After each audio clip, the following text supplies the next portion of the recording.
11/13/2025. Welcome to another episode of Stand Tall. We're in the book of Proverbs. We are on chapter 30. We're actually moving into part 7, the numerical Proverbs. Verse 1. Two things I ask of you, verse 7, Two things I ask of you, deny them not to me before I die.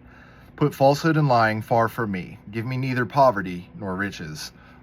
Provide me with only the food I need. Lest being full I deny you, saying, Who is the Lord? Or being in want I steal and profane the name of my God. Slander not a servant to his master, lest he curse you, and you have to pay the penalty.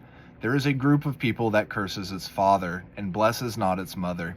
There is a group that is pure in its own eyes, yet is not purged of its filth. There is a group, how haughty their eyes, how overbearing their glance. There is a group whose incisors are swords, whose teeth are knives, devouring the needy from the earth and the poor from among men. Wonder who that group is. The two daughters are the leech are give.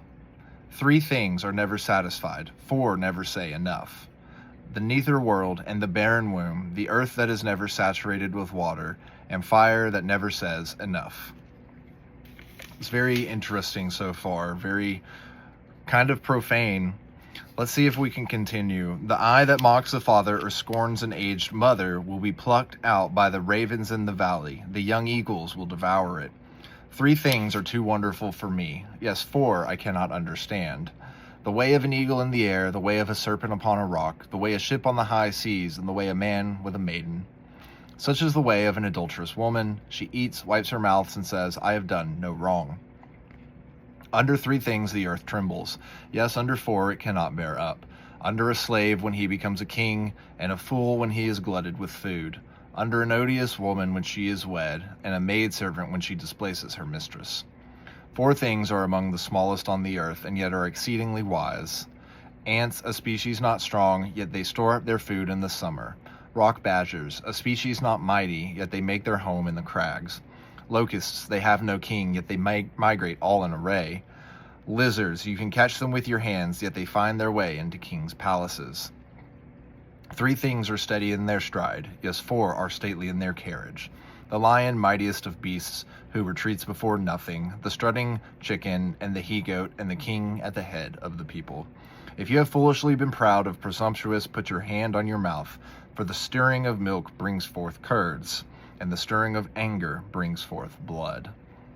So that's really kind of different and in-depth and kind of towards the times, but I do think that there's a lot to be gained from reading this about give me everything that only I need to eat, like don't give me poverty, don't give me riches, slander not the servant, and then, unless the master curse you, and then that there is a group that's pure in their own eyes but not purged of its filth. And I think that's just saying, like, there are people who in their own eyes see themselves as being pure, being better than thou.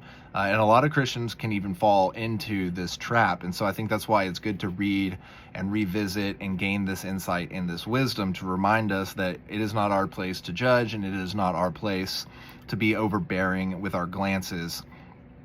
And so the incisors like swords, whose teeth are knives, devouring the needy from the earth and the poor from among men. That could be said that is something else, maybe vampiric in nature, interdimensional in nature. Maybe that group does exist, but maybe it's just as simple as the people that are in that category are just kind of biting with their words, and they are mean, and they strike people down with their words, and they need to be a little bit more aware of that, and we need to self-reflect in the way that we talk to people, in the way that we treat people.